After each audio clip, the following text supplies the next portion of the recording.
जय जिनेन्द्र। निज स्वरूप को परम रस जामे भर्यो अपार, वंदो परमानंदमय समय सार अविकार। कुंद कुंद मुनि चंद्रवर अमृत चंद्र मुनींद, आत्मरसी बनारसी वंदो पद अरविंद। पंडित बनारसी दास जी कृत नाटक समय सार ग्रंथ और उसमें चौथा द्वार पुण्य पाप द्वार पर हम चर्चा कर रहे हैं। इसमें हम पढ़ रहे हैं कि जैसे अशुभ भाव, हिंसा, झूठ, चोरी आदि के विषय, कषाय आदि के भाव आत्मा के लिए दुखदाई हैं, आत्मा की शांति का घात करने वाले हैं, वैसे ही पुण्य के भाव, शुभ भाव, वो भी आत्मा की शांति का घात करने वाले हैं।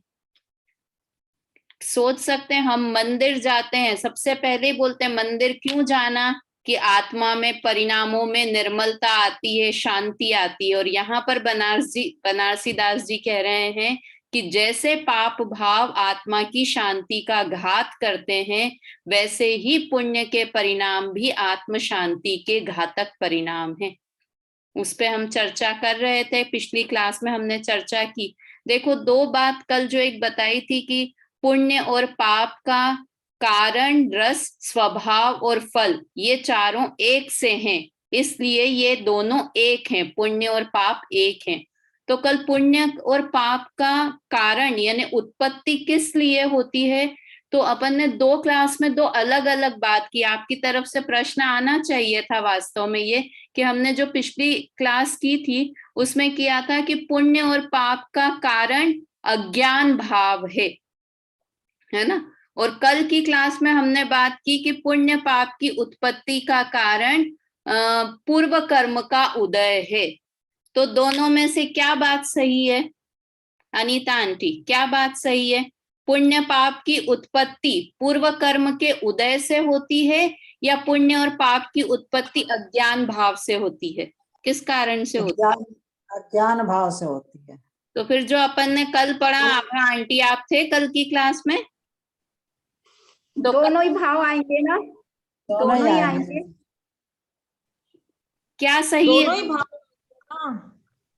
हाँ, अगर निमित्त की अपेक्षा से देखेंगे तो पूर्व कर्म का उदय निमित्त है पुण्य पाप के होने में। जब तीव्र कषाय का उदय होगा तो हम पाप परिणाम करेंगे, और जब मंद कषाय का उदय होगा तो अपने आप हमें पुण्य परिणाम करने का भाव आएगा। तो कर्म का उदय तो निमित्त हुआ, और उपादान कारण क्या है पुण्य और पाप के होने में, कि मेरा अज्ञान भाव। मैं जब अपनी आत्मा में नहीं रम पाता, नहीं जम पाता, और जब उस समय अज्ञान भाव होते हैं, तो वो मेरे पुण्य और पाप के उत्पत्ति में कारण है ना। तो दोनों ही सही है। पुण्य और पाप का कारण क्या है, कि अज्ञान भाव उपादान से, और निमित्त अपेक्षा से बात करेंगे तो पूर्व कर्म का उदय। तो दोनों में कंफ्यूजन नहीं होना, अपन ने 2 दिन 2 अलग अलग बात की थी, है ना। फिर उसके बाद कारण, रस दोनों का कैसा है, कि पुद्गलमयी है, इसलिए दोनों समान है। स्वभाव कैसा है दोनों का, कि दोनों ही आत्मा के स्वभाव के विपरीत भाव है, विभाव भाव है, इसलिए पुण्य और पाप समान है। और दोनों का फल संसार परिभ्रमण है, इसलिए पुण्य और पाप समान है। तो ये 4 समानता हमने पढ़ी थी। उसके बाद कल एक प्रश्न प्रारंभ किया था।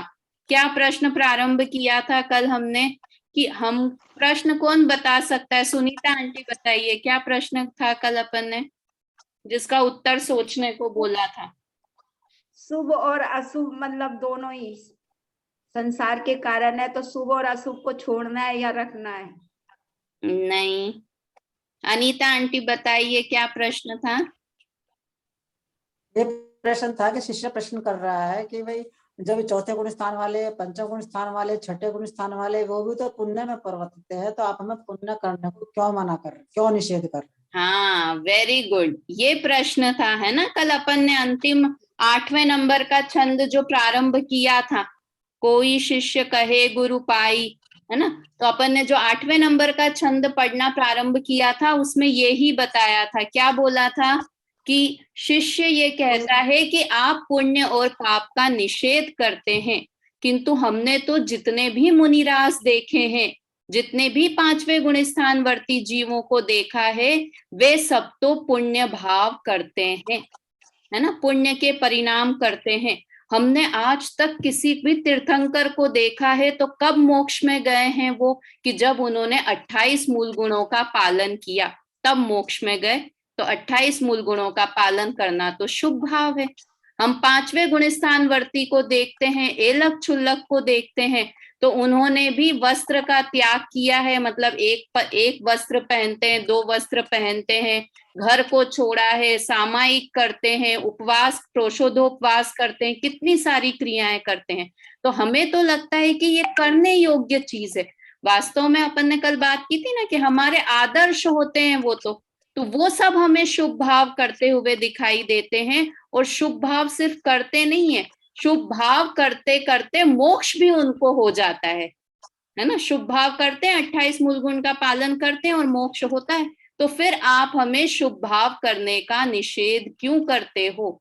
इससे तो हम अभी तो स्वर्ग में जा रहे हैं, पता चला हमने शुभ भाव भी छोड़ दिया तो पक्की बात है कि सब तिर्यंश में कुत्ता बिल्ली बन के आपस में मिलेंगे फिर।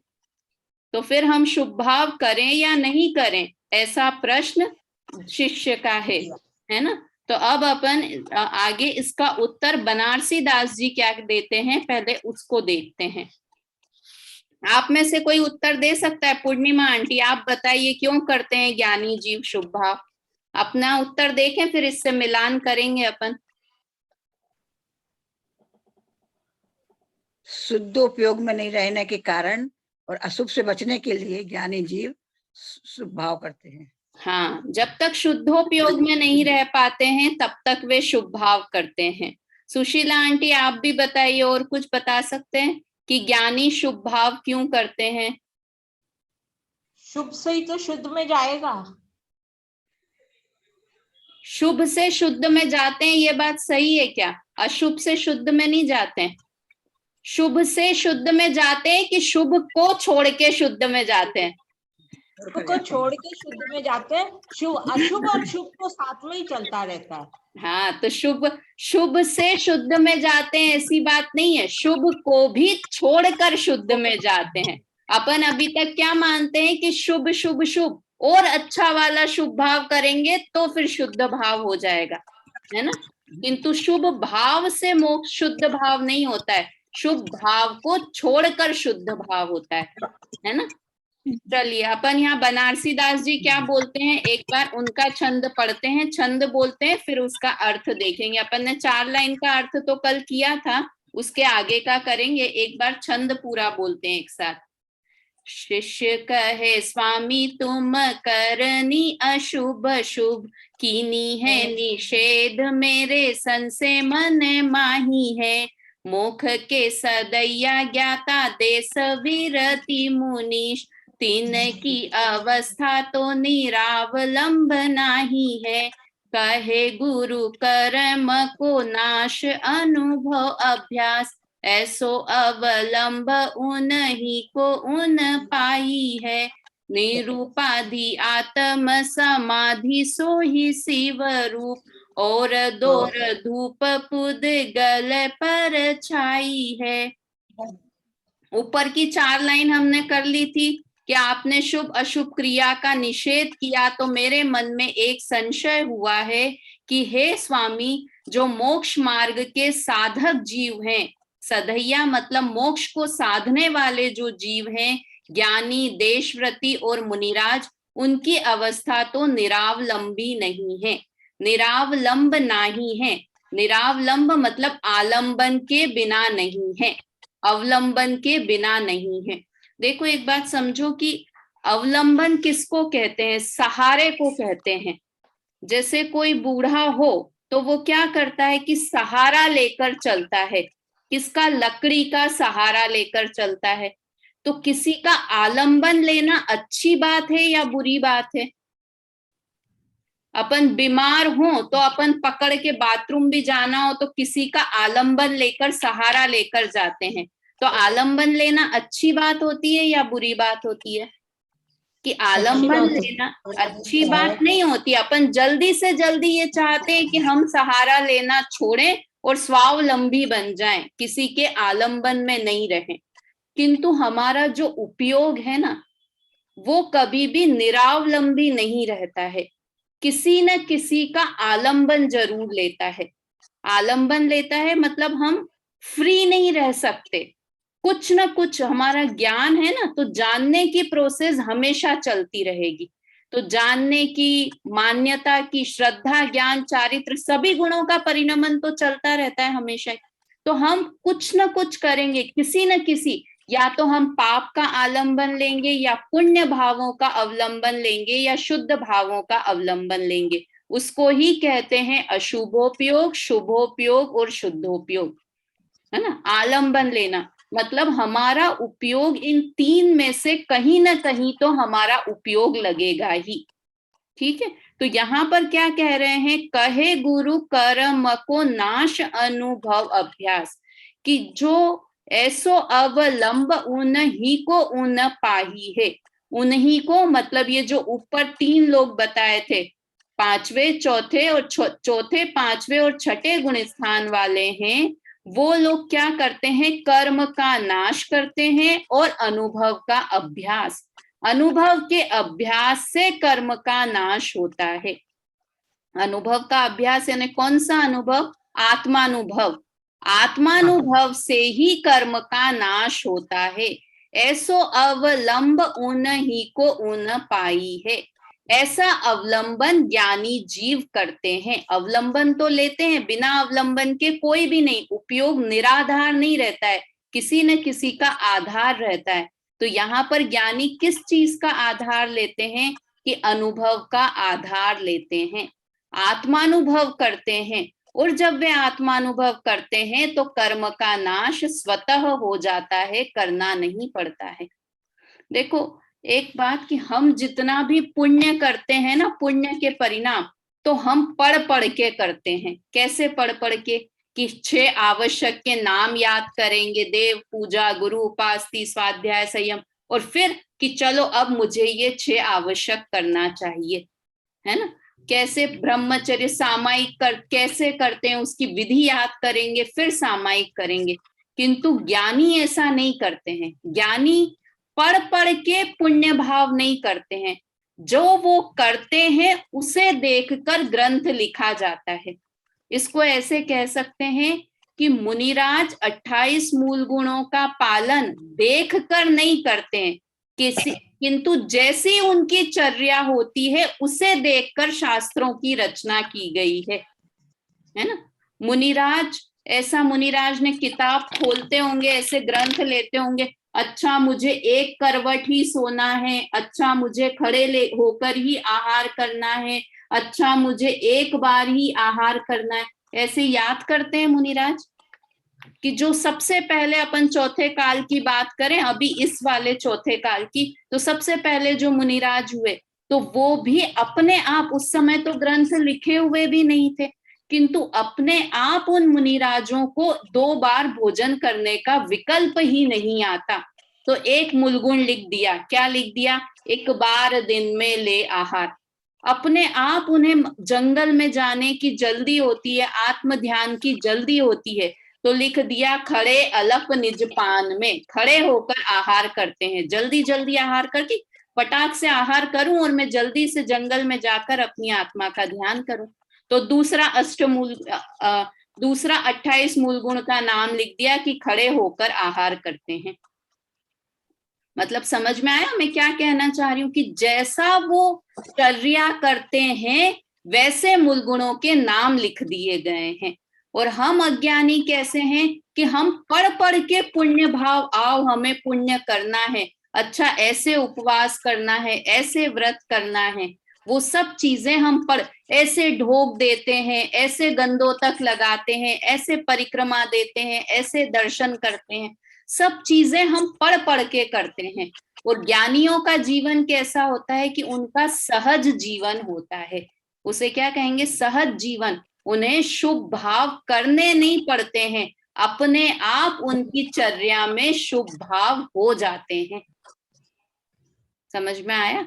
मतलब कितना बड़ा अंतर है उनके शुभ भाव और हमारे शुभ भाव करने में, कि हम तो तोते जैसा रट रट के पढ़ के शुभ भाव करते हैं, और उनके जो शुभ भाव हो रहे हैं वो उनका अंदर से इतनी निर्मलता पवित्रता है कि बाहर में वैसे शुभ भाव शुभ परिणाम उनके हो रहे हैं।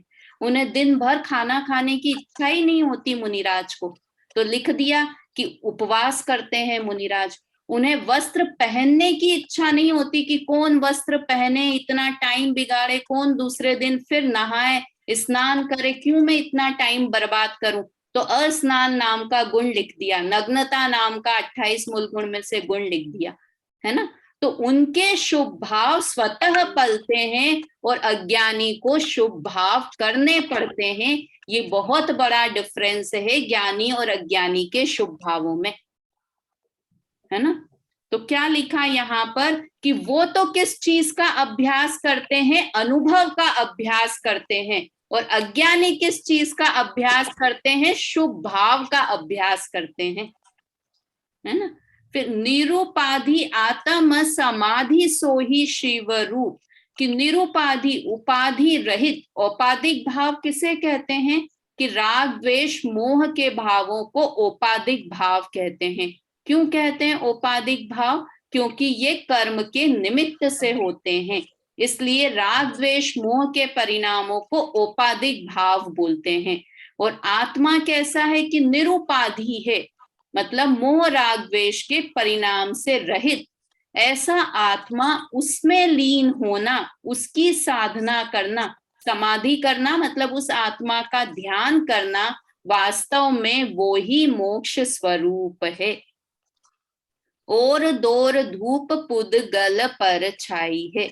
और बाकी जितनी भी क्रियाएं हैं, शुभ क्रिया या अशुभ क्रिया, वास्तव में वो दौड़ धूप करना है, मतलब अपने आप को थकाने वाली क्रिया है।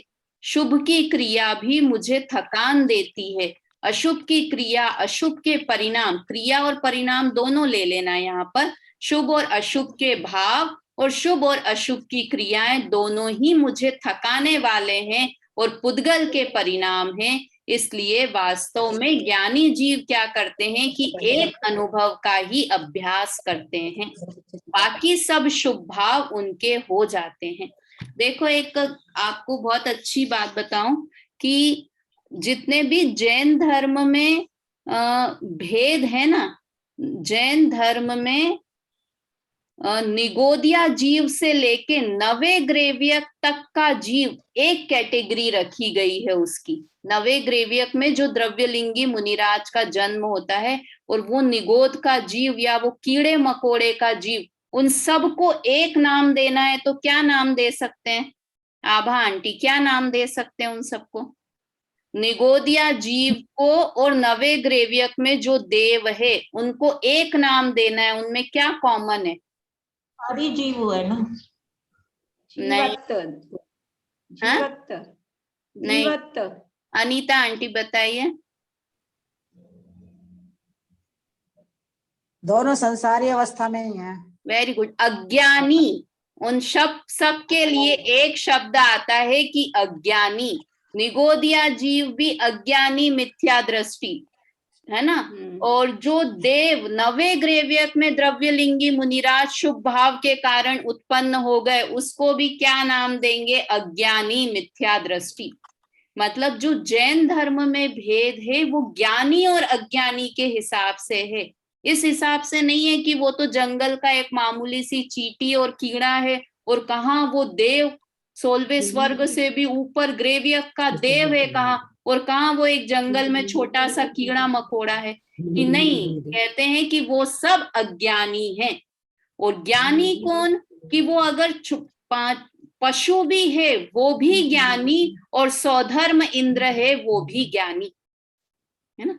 ज्ञानियों की एक कैटेगरी और अज्ञानियों की एक कैटेगरी, मतलब शुभ और अशुभ भाव से भेद नहीं है ना, कि अशुभ भाव ये तो नरक का जीव है वो तो अशुभ भाव करता है, देवगति का जीव है वो तो शुभ भाव करता है, कि नहीं, उन सब की एक कैटेगरी है कि वो सब अज्ञानी है, और ज्ञानी की एक कैटेगरी है। तो यहाँ पर जो ज्ञानी बता रहे हैं तो ये देशव्रती बता रहे हैं ना, तो अपने को तो मनुष्य पांचवे गुण, ये तिर्यंच होते हैं वो भी पांचवा गुण स्थान प्राप्त कर लेते हैं।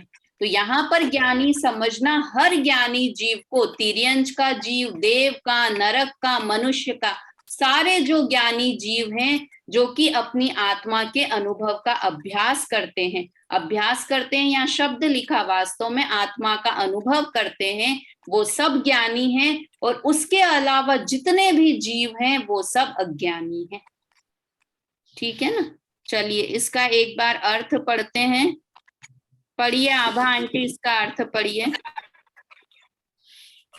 शिष्य कहता है कि हे स्वामी, आपने शुभ अशुभ क्रिया का निषेध किया है, सो मेरे मन में संदेह है, क्योंकि मोक्ष मार्गी ज्ञानी, अनुव्रती श्रावक व महाव्रती मुनि तो निरावलंबन नहीं होते, अर्थात दान, समिति, संयम आदि शुभ क्रिया करते हैं। इस पर श्री गुरु उत्तर देते हैं कि कर्म निर्जरा अनुभव के अभ्यास से है, तो वे अपने ही ज्ञान में सानुभव करते हैं। राग द्वेष मोह रहित निर्विकल्प आत्म ध्यान में मोक्ष रूप है। इसके बिना और सब भाव भी है ना, उद्गल जनित है। हाँ, भावार्थ भी पढ़िए। शुभ क्रिया, समिति, व्रत आदि आश्रवी है। इससे साधु व श्रावक की कर्म निर्जरा नहीं होती है। निर्जरा तो आत्म अनुभव से ही होती है। हाँ, ये लिखा ना, ये राग द्वेष मोह रहित निर्विकल्प आत्म ध्यान ही मोक्ष स्वरूप है, इसके अलावा और सब भटकना पुद्गल जनित है। वो भाव नहीं, भटकना है। हाँ, भटकना पुद्गल, हाँ, प्रिंटिंग नहीं है। भटकना मतलब जितनी भी हम भटकन करते हैं, जितना भी काम करते हैं, वो सब पुद्गल जनित है। देखो यहाँ क्या लिखा, भावार्थ में शुभ क्रिया, समिति, व्रत आदि आश्रव ही हैं। इनसे श्रावक व साधु की कर्म निर्जरा नहीं होती, निर्जरा तो आत्मानुभव से होती है। जब अपन पहले ये प्रतिमा वाला पाठ पढ़ा था, शायद तत्व ज्ञान 1 या 2 में है, तब होती है निश्चय प्रतिमा और व्यवहार प्रतिमा का स्वरूप पढ़ते हैं। तो निश्चय प्रतिमा क्या होती है कि 3 कषाय के अभाव रूप, जब 2 कषाय के अभाव रूप, 5वें गुण स्थान वर्ती को 2 कषाय का अभाव, 2 कषाय के अभाव में जितनी शुद्ध परिणति चलती रहती है उसका नाम है निश्चय प्रतिमा, और उसके साथ जो शुभ भाव होते हैं वो है व्यवहार प्रतिमा।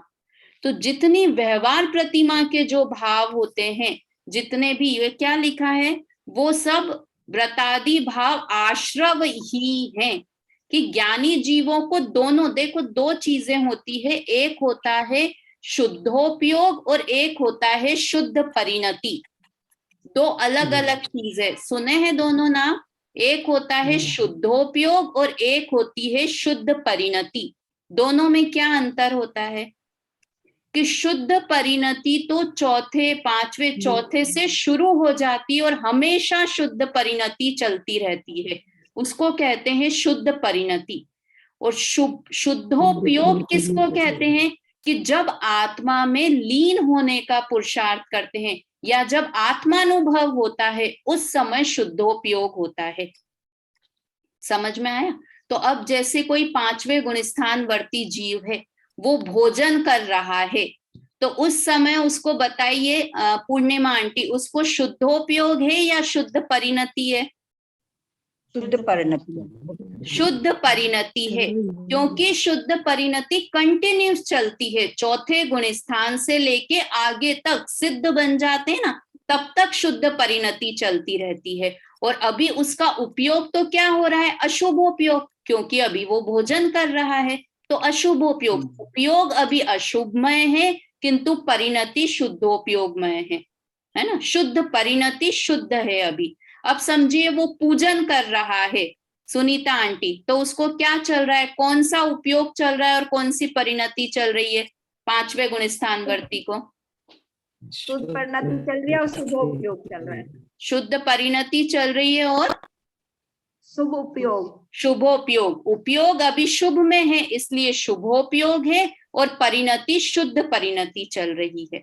तो अब ये जो यहाँ लिखा है ना आश्रव और निर्जरा होती है, तो जितनी जितनी शुद्ध परिणति चलती है उतनी तो निर्जरा होती है, और जितना शुभोपयोग चलता जाता है उतनी कर्मों का आश्रव होता रहता है। समझ में आया? ये हमेशा, और ऐसा भेद कब से होता है कि चौथे गुणस्थान से। चौथे गुणस्थान से पहले तो परिणति भी अशुद्ध है और उपयोग भी अशुद्ध ही है। अभी हमको कौन सी परिणति चल रही है, शुद्ध परिणति या अशुद्ध परिणति? आभा आंटी, अशुद्ध परिणति चल रही है, क्योंकि अभी तक हमको आत्मा का अनुभव हुआ ही नहीं है। तो अभी हमें अशुद्ध परिणति है, और उपयोग भी कौन सा चल रहा है कि शुभोपयोग या अशुभोपयोग, तो वो उपयोग भी अशुद्ध उपयोग चल रहा है।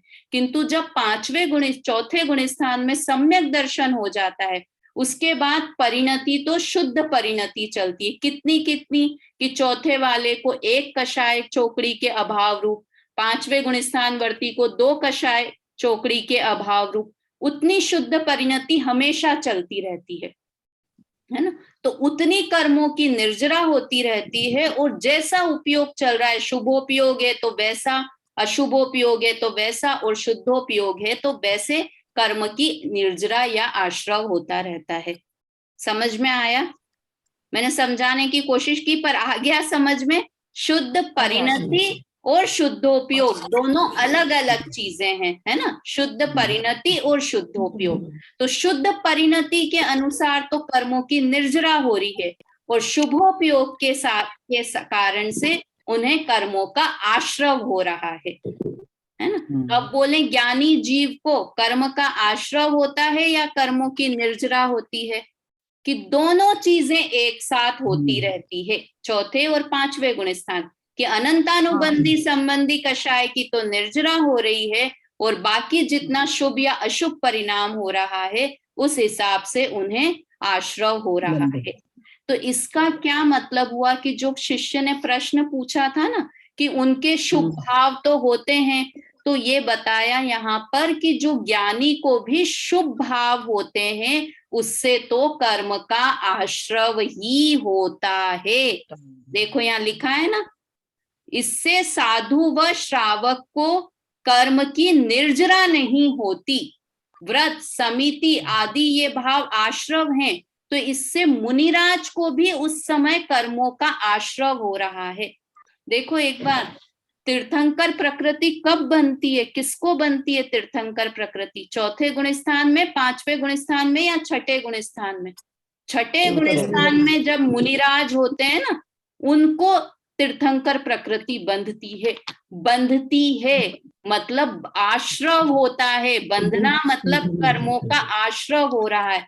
तो कब होता है कि जब उन्हें ऐसा परिणाम होता है कि सारे 3 लोक के जीव धर्म को समझें, सब लोग सुखी रहें, ऐसे जब परिणाम होते हैं तब तीर्थंकर प्रकृति बंधती है ना, मतलब आश्रव होता है ना। तो जितना भी शुभ भाव है वो नियम से आश्रव का ही कारण है। यहाँ पर ये सिद्ध किया कि चाहे वो मुनिराज कर रहे हो तो ऐसी छूट नहीं है कि मुनिराज शुभ भाव कर रहे हैं, मुनिराज अगर वस्त्र नहीं पहन रहे हैं तो उससे उन्हें कर्मों की निर्जरा हो रही है, और अगर हम वस्त्र नहीं पहन रहे हैं तो हमें कर्मों का आश्रव हो रहा है। ऐसा नहीं है, जितने भी शुभ भाव हैं उससे तो कर्मों का आश्रव ही होगा।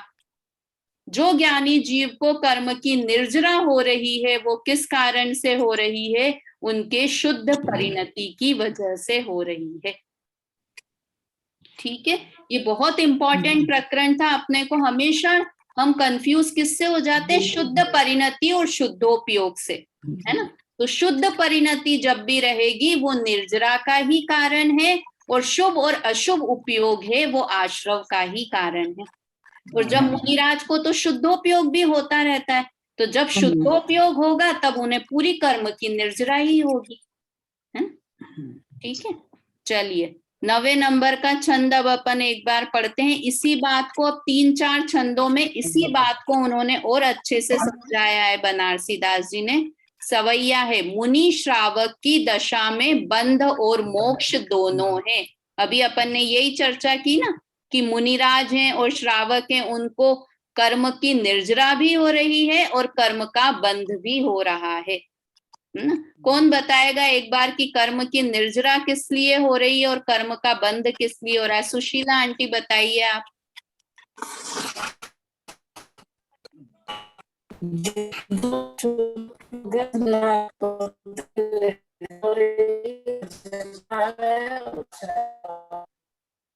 आवाज सही से नहीं आ रही है। शुद्ध परिणति से तो कर्म की निर्जरा हो रही है। हाँ, शुभोपयोग तो बंद हो रहा है आश्रव का। Very good. शुभोपयोग होगा तो उससे कर्मों का, और अशुभोपयोग का तो मुनिराज को अस्तित्व ही नहीं होता, इसलिए अशुभोपयोग की अपन मुनिराज के लिए बात ही नहीं कर रहे हैं। तो यहाँ लिखा है, क्या लिखा है? मुनि श्रावक की दशा में, श्रावक यानी कौन से लेना? चौथे और मुख्य रूप से 5वें गुण स्थानवर्ती की दशा में बंध और मोक्ष दोनों होता है। कैसे होता है? ये सेवैया 23 है, बोलते हैं अपन।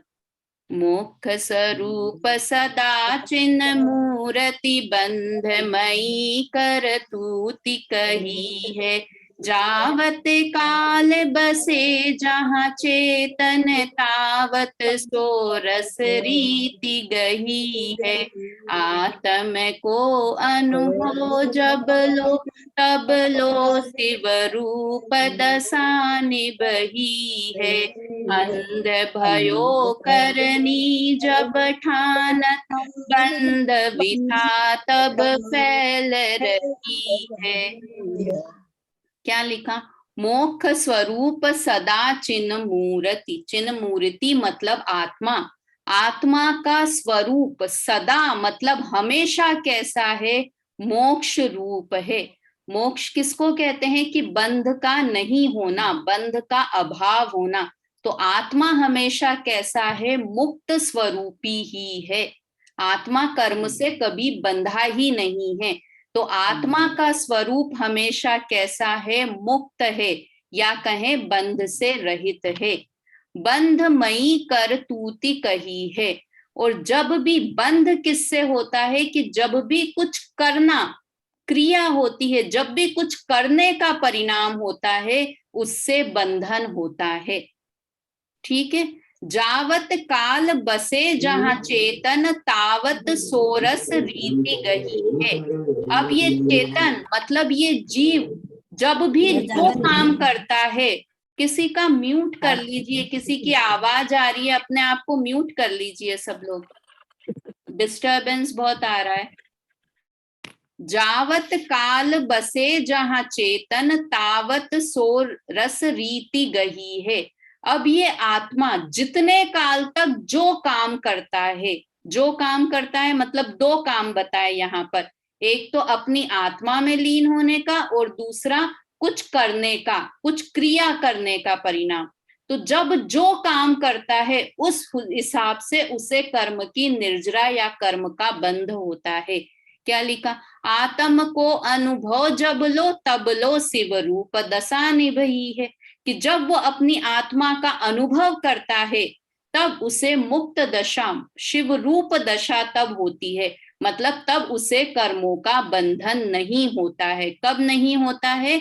कि जब लो आत्म को अनुभव, जब आत्मा का अनुभव करता है तब उसे कर्मों का बंधन नहीं होता है। कर्मों का बंधन नहीं होता है, उसको पॉजिटिव तरीके से बोलेंगे तो उसे बोलेंगे मोक्ष दशा होती है। ठीक है। अंध भयो करनी जब ठानत बंध विथा तब फैल रही है। और जब अंधा होकर कुछ करने की सोचता है, करनी जब ठानत, सोचता है मैं ये करूं, मैं ये करूं, मैं व्रत करूं, मैं उपवास करूं, मैं विषय भोग भोगूं, मैं बच्चों का ध्यान रखूं, मैं खाना बनाऊं, मैं तीर्थ यात्रा करूं, मैं भोजन करूं, मैं साधर्मी को भोजन कराऊं, करूं करूं करूं। जहां भी करने वाली चीज आती है कि जब भी अंधा होकर कुछ करने की सोचता है तब क्या होता है, बंध विथा तब फैल रही है, तब बंधन की कहानी शुरू हो जाती है। जहां ही कुछ करने का जीव ने सोचा, जहां ही जीव ने कुछ किया, बाहर से किया और अंदर से भाव किए, तब कर्म आकर बंधने लगते हैं। और जैसे ही वो जीव जब कुछ नहीं करके आत्मा का अनुभव करता है, तब कर्म बंधन नहीं होता है, अर्थात तब कर्मों की निर्जरा होती है ना। वही जो अपन ने ऊपर बात की, उसी बात को यहाँ पर और अच्छे से बनारसी दास जी ने बताया है। पढ़िए, इसका अर्थ पढ़िए, पूर्णिमा आंटी पढ़िए, अनीता आंटी कोई भी पढ़िए। आत्मा सदैव शुद्ध अर्थात अबंध है और क्रिया बंधमय कही है। सो जितने समय तक जीव जिसमें स्वरूप व क्रिया में रहता है, उतने समय तक उसका स्वाद लेता है। अर्थात जब तक आत्म अनुभव रहता है तब तक अबंध दशा रहती है, परंतु जब स्वरूप से चिक्कर क्रिया में लगता है तब बंध का प्रपंच बढ़ता है। कितना एकदम सरल भाषा में लिखा है कि जब आत्मा का अनुभव करता है तब अबंध दशा रहती है। देखो इसको और सरल में कि आत्मा अबंध स्वभावी है। अबंध स्वभावी है मतलब बंधा हुआ नहीं है, मुक्त स्वरूपी है। तो हम जैसे द्रव्य का आश्रय लेंगे वैसी ही हमारी पर्याय हो जाएगी। क्या कहा, कितनी अच्छी बात कही कि आत्मा अबंध स्वभावी है, कर्मों से रहित है आत्मा। तो ऐसे आत्मा का जब हम अनुभव करेंगे, ऐसे आत्मा का जब हम आश्रय लेंगे, तो हमारी पर्याय में भी अबंध दशा हो जाएगी। जैसे जिसका हम आश्रय, जिसकी, जैसे अपन बोलते हैं ना, जिसकी हम संगति करते हैं वैसे हो जाते हैं। अगर अपन अभी है ना, अपन सब आपस में यहाँ पर बैठते हैं, सब साधर्मी है, तो अपने आप हम भी वैसे कि अरे अरे वाह आभा भाभी आप 2 घंटे स्वाध्याय करते हो, बहुत अच्छी बात है, हमको भी प्रेरणा मिलती है। जैसे कि संगति करते हैं वैसे अपने परिणाम होते हैं। अपन थोड़े दिन के लिए बॉम्बे चले जाओ अपने पुराने दोस्तों के पास और वो कहे देखो ये फैशन चल रही है, ये चल रही, ये मूवी देखी, ये पिक्चर देखी, तो अपने आप अपने परिणाम वैसे होने लगते हैं। संगति का बहुत असर होता है ना। तो अगर हम आत्मा की संगति करेंगे तो हमारी कैसी दशा होगी कि जैसी आत्मा है वैसी ही हमारी पर्याय में दशा हो जाएगी। कि आत्मा कैसा है कि एकदम शुद्ध है, कर्मों से रहित है। तो जैसे उस आत्मा का हम संगति करेंगे, उस आत्मा का हम अनुभव करेंगे, तो हमारी पर्याय भी कर्म से रहित क्यों नहीं होगी। शुद्धता की बात सोचेंगे तो पर्याय में भी शुद्धता प्रकट होगी। मेरे को कई बार लगता है कि हमारा जैन धर्म कितना सरल है, कितना सरल है कि जैसा करोगे वैसा फल मिलेगा। बस शुद्ध परिणाम करोगे तो पर्याय में भी शुद्धता प्रकट हो जाएगी, और आश्रव के परिणाम करोगे तो पर्याय में भी कर्मों का बंधन हो जाएगा। तो यहाँ पर लिखा है कि जब आत्मा का अनुभव करेंगे तो अबंध दशा रहती है, और जब स्वरूप से चिघकर, मतलब स्वरूप का आश्रय छोड़कर कुछ क्रिया करने में लगते हैं कि मैं शुभ क्रिया करूं या अशुभ। यहाँ पर क्रिया में लिखा नहीं है उन्होंने कि कौन सी, तो हमें दोनों क्रिया समझनी कि शुभ और अशुभ कोई भी क्रिया करेंगे तो बंध का प्रपंच बढ़ता है, मतलब बंध की कहानी फैलती जाती है। और अनादिकाल से यही करते हुए आ रहे हैं हम कि बस क्रिया ये करूं ये ही अज्ञान है। हमेशा प्रति समय, अब भी हमको पता है कि सुबह हमें उठ के क्या करना है, कल का 24 घंटे का टाइम टेबल आज से हमारा बन गया है, ये करना ये करना ये करना। तो उस बोझे के कारण सर पे इतना भारी बोझा लेके रखेंगे तो फिर बंध दशा होगी ही होगी। तो इसलिए अपने निर्विकल्प जो निर्बंध स्वभावी आत्मा का आश्रय लेंगे तो पर्याय में भी निर्बंध दशा प्रकट होगी। आज का समय हो गया है अपना, 1 ही मिनट बचा है, इसलिए अब ये नया नहीं प्रकरण लेते हैं। अभी 2-3 छंद और इसी के हैं, इसी बात को कि ज्ञानी जीव को बंधन क्यों नहीं होता है, इसी बात पे चर्चा करेंगे। और उसके बाद एक आखिरी प्रश्न और यहाँ पर बच गया है, वो कौन सा लेंगे कि आप शुभ को ही शुद्ध भाव क्यों नहीं कह देते हो। ऐसा शिष्य एक प्रश्न और करने वाला है, 13वें-14वें नंबर का प्रश्न है कि आप ये शुभ अशुभ शुद्ध ऐसा लफड़ा मत करो, आप तो शुभ भाव को ही शुद्ध भाव कह दो, हमें करने में भी इजी लगता है शुभ भाव, इसलिए आप शुभ भाव को ही शुद्ध भाव कह दो। ऐसा एक प्रश्न और है, वो हम अगली क्लास में पढ़ेंगे। अभी तो ये वाला प्रश्न अपन ने किया, इस पे थोड़ा और विचार करना। वास्तव में जो ये प्रकरण पढ़ते हैं इसका दिन भर में विचार घोलन करते ही रहना चाहिए, है ना। चलिए जिनवाणी स्तुति बोलते हैं अभी एक बार। निज निधि निज में बताई, यह अनंत उपकार